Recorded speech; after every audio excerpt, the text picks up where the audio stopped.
នេះគឺជាគម្រោងវីដេអូកាលពីថ្ងៃទី1ដល់ថ្ងៃទី2ខែមិថុនាឆ្នាំ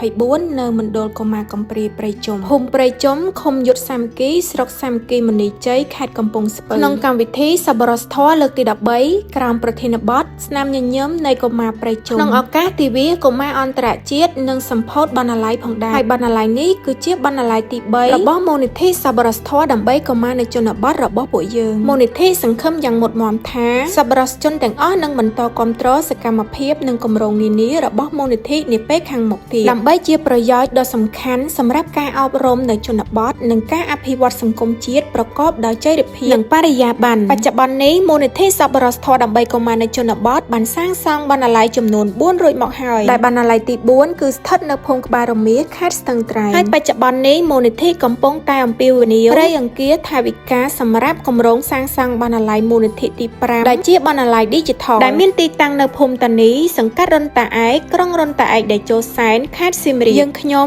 សូមអំពាវនាវការរួមចំណែកពីសាធារណជននិងស្ថាប័នផ្សេងៗដើម្បីធ្វើឲ្យគម្រោងនេះប្រកបដោយភាពជោគជ័យសូមអរគុណ